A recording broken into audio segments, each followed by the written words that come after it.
गरीब को लूटने वाले जेल जा रहे हैं। भ्रष्टाचारियों पर ऐसे ही निरंतर सख्त कार्रवाई होती रहेगी, ये मोदी की गारंटी है। এই যে মোদিজি বলেছেন না, चुन के सबको हम देख लेंगे और जेल में भरेंगे। हम बोलते हैं आप चुन के कैसे देख लेंगे? अब तो नहीं आएंगे, अब तो नहीं आएंगे, अब तो नहीं आएंगे। एक कुर्बानी है जनता का, अल्लाह का दुआ है, आदम दंडो पद का है, ये राजवंशी महावन का आशीर्वाद है, शुभकामना है।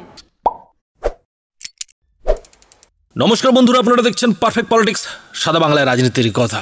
বন্ধুরা, নরেন্দ্র মোদীর যে গ্যারেন্টি মানে বিজেপির যে ইস্তফাপত্র, সেই ইস্তফাপত্র প্রকাশ হওয়ার পর মমতা বন্দ্যোপাধ্যায় মানে তৃণমূল নেত্রী যথেষ্ট চাপে পড়ে গেছেন, চাপ খেয়ে গেছেন। আর চাপ খেয়ে গেছেন বলেই কিন্তু এবার যেটা দেখা যাচ্ছে যে তিনি তার জনসভায় এই যে বিজেপির ইস্তেহার কিংবা নরেন্দ্র মোদীর গ্যারেন্টি, সেই গ্যারেন্টি নিয়ে প্রতিক্রিয়ায় তার মুখে যা আসছে তাই তিনি বলছেন।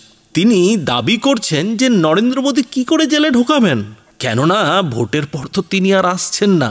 মানে এবারের যে লোকসভা নির্বাচন, সেই লোকসভা নির্বাচনের পর নাকি বিজেপি ক্ষমতায় থাকছে না। এখন মমতা বন্দ্যোপাধ্যায় এই স্বপ্নটা কি করে দেখছেন সেটা মমতা বন্দ্যোপাধ্যায় বলতে পারবেন। কিন্তু বিরোধীরা যেটা বলছেন যে এই যে মোদির গ্যারেন্টি কিংবা বিজেপির ইস্তেহার, সেই ইস্তেহারের পর কোথাও যেন মমতা বন্দ্যোপাধ্যায় একটা চিন্তায় পড়ে গেছেন। আর সেই চিন্তাটা হচ্ছে যে ভোটের পর কি হবে। ভোটে যদি সত্যি সত্যি যেমনটা কিনা বিভিন্ন সমীক্ষায় দেখা গেছে যে বিজেপি আবার ক্ষমতায় আসছে এবং বেশ বড় সংখ্যা নিয়ে ক্ষমতায় ফিরছেন নরেন্দ্র মোদী, সেটা যদি বাস্তব হয়, মানে বিজেপি যদি ফের আরও একবার একার দমে সরকার বানিয়ে ফেলে, তাহলে তো এবার নরেন্দ্র মোদী আরও অনেক কিছুই করবেন, অনেক এমন পদক্ষেপ করবেন যাতে বিরোধীদের নাকে দম হয়ে যাবে। আর নরেন্দ্র মোদী তো মোদির গ্যারেন্টিতে বলেই দিচ্ছেন যে যারা গরিবদের টাকা মেরেছে, দুর্নীতি যারা করেছে, তাদের তিনি জেলে পুরবেন, এটা মোদির গ্যারেন্টি। তো এই যে মোদির গ্যারেন্টি, এই গ্যারেন্টির পর নির্ঘাত তৃণমূল নেত্রী কিংবা তৃণমূলের নেতারা চাপে পড়েছেন। আর চাপে যে পড়েছেন সেটা কিন্তু মমতা বন্দ্যোপাধ্যায়ের এই যে আক্রোশ, এই যে হুঙ্কার, এই যে আকুতি, এই যে চিৎকার, তাতে কিন্তু বেশ স্পষ্ট হয়ে যাচ্ছে। এবং তিনি দোয়া করছেন যে নরেন্দ্র মোদী যাতে ক্ষমতায় ফের না আসে। থাকবে না, আদিবাসীদের অধিকার থাকবে না, সংখ্যালঘুদের অস্তিত্ব থাকবে না, হিন্দুদেরও থাকবে না, রাজবংশীদেরও থাকবে না, কামতাপুরীরও থাকবে না, নশাকশেরদেরও থাকবে না, মা বোনেদেরও থাকবে না। আপনি কি খাবেন? লিখে দেবে সকালবেলায়, চা খাও, চায়ের সাথে গোমূত্র খাও। আপনি কি খাবেন? লিখে দেবে দুপুরবেলায়, কি খাবে? গোবরের সাথে কিছু মিশিয়ে খাও। সন্ধেবেলায় আপনি কি খাবেন সেটাও ওরা ঠিক করে দেবে। রাত্রিবেলায় আপনি ক ঘন্টা ঘুমোবেন সেটাও ওরা ঠিক করে দেবে। আচ্ছা বলুন তো মা বোনেরা আমার, নবরাত্রি যারা করে আমি তো তাদের শুভকামনা জানাই। আমাদের এখানে বাসন্তী পুজোও হয়, দুর্গা পুজো হয়। বাসন্তী পুজো ছোট করে হয়, দুর্গা পুজো বড় করে হয়। বাসন্তী পুজো হয়, অন্নপূর্ণা পুজো হয়, নীল ষষ্ঠী হয়, চৈত্র সংক্রান্তি হয়, ভাদু উৎসব হয়, বিহু উৎসব হয়। আমি সবাইকেই অভিনন্দন জানাই। ঈদ হয়ে গেল, বড়দিন হয়ে গেল, আগামী দিন আরও অনেক উৎসব আসবে। ভাওয়াই উৎসব হয়, আপনাদের কুচ উৎসব হয়, কত কিছু হয়। যার যার নিজের মতো করে আপনারা করেন। কেউ কখনো বলবে এটা করো না, ওটা করো না, এটা করবে না, ওটা করবে না, হয় কখনো? আজকে মনে রাখবেন, এই সরকার যদি থাকে, বলে দিয়েছে ওয়ান নেশন ওয়ান ইলেকশন, মানে দেশে আর নির্বাচন হবে না, ফেডারেল স্ট্রাকচার থাকবে না, রাজ্যগুলো থাকবে না, দেশে নির্বাচন হবে না। এটা স্বৈরাচারী একনায়কতন্ত্রে সন্ত্রাসযুক্ত স্বৈর সন্ত্রাস সরকার তৈরি হবে।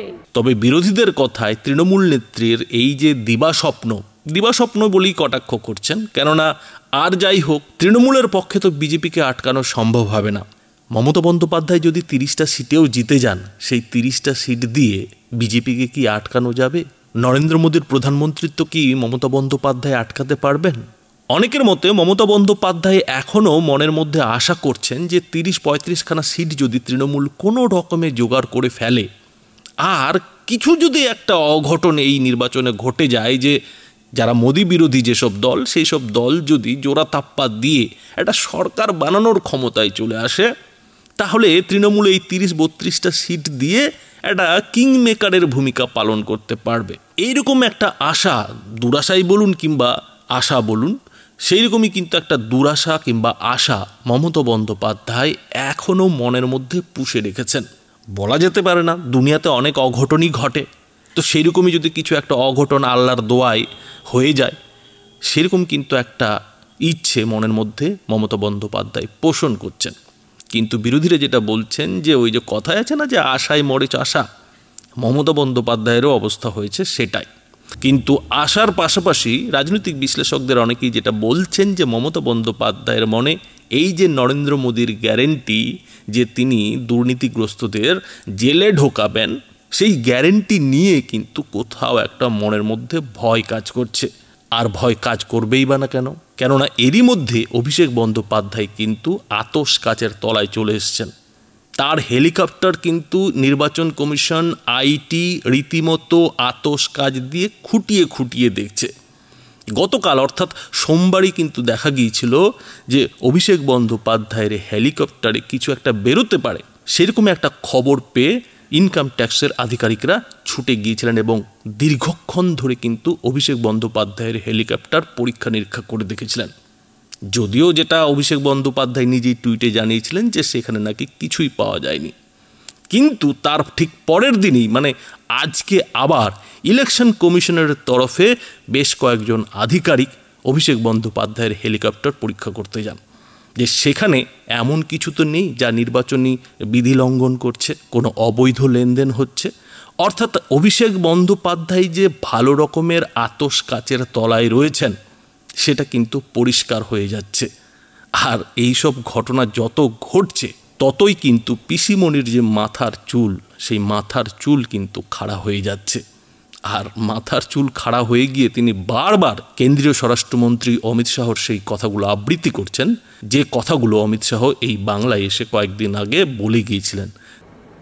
কি বলে গেলেন? সবকো লেপটে দেনগে, মানে মাথাটা উপরে আর এই পাটা উপরে আর মাথাটা নিচে ঝুলিয়ে রাখবেন, দেখে নেবেন সবাইকে। আমি ওনাকে এটাই বলি, একটা স্বরাষ্ট্রমন্ত্রীর মুখে কথা মানায় না, যেমন প্রধানমন্ত্রীর মুখে মানায় না যে চুন চুন মে জেলকে ভরেঙ্গে। আরে আজকে গণতন্ত্রটাকে তো আপনারা জেলখানা তৈরি করে দিয়েছেন, দেশটাকে তো বিক্রি করে দিয়েছেন। আজকে সারা পৃথিবী কি বলছে একবারও ভেবে দেখছেন? ভারতবর্ষের গণতন্ত্রকে নিয়ে যে স্বৈরাচারী খেলা আপনারা করছেন, সবার দুয়ারে ইডি পাঠিয়ে দিচ্ছেন, সিবিআই পাঠিয়ে দিচ্ছেন, ইনকাম ট্যাক্স পাঠিয়ে দিচ্ছেন, এনআইএ পাঠিয়ে দিচ্ছেন।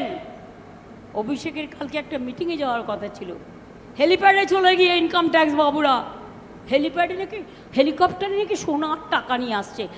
আমরা করি না, ওটা বিজেপিরা করে। তার কারণ ওরা বিএসএফের এতে আসে, ওরা সিআইএসএফের এতে আনে, এরা প্লেনে আনে। কোনোদিন কোনো পুলিশের সাহস হয়েছে তাদের গিয়ে চ্যালেঞ্জ করার? আর আমরা এসব নিয়ে ঘুরি না, আমাদের ঘরবার প্রয়োজন মনে পড়ে না।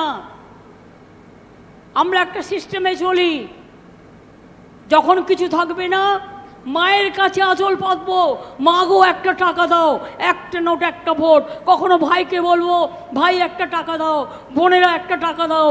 ইয়াং জেনারেশন এগিয়ে এসো, দেশকে বাঁচাও, দেশকে বাঁচাও, দেশকে বাঁচাও। মোদি খা লেগা, মোদি খা লেগা, মোদি খা লেগা। এই যে কেন্দ্রীয় স্বরাষ্ট্রমন্ত্রীর ঝোলানো নরেন্দ্র মোদীর জেলে ঢোকানোর গ্যারেন্টি, সব মিলিয়ে তৃণমূল নেত্রী মমতা বন্দ্যোপাধ্যায়ের এই যে ভোটের পর পরিস্থিতি, ভোট তো কিছুদিন পরে কেটে যাবে, কিন্তু ভোটের পর কি হবে? নরেন্দ্র মোদী যদি ফের প্রধানমন্ত্রী হয়ে যান, যেমনটা কিনা হওয়ার কথা।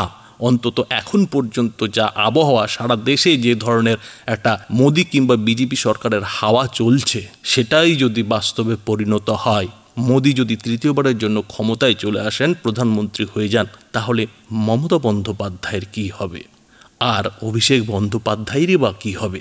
কেননা মোদি শাহ দুজনেই কিন্তু ঠিক একই সুরে কথাগুলো বলে গেছেন, একই সুরে কিন্তু হুঁশিয়ারি দিয়েছেন যে এরপর বিজেপি সরকার এলে দুর্নীতিগ্রস্ত নেতা মন্ত্রীদের যা দুরবস্থা হবে সেটা কেউ কল্পনা করতে পারবে না। বন্ধুরা, এ বিষয়ে আপনাদের কি মতামত তা অবশ্যই এই ভিডিওটির নিচে কমেন্ট বক্সে লিখে জানাবেন। ধন্যবাদ।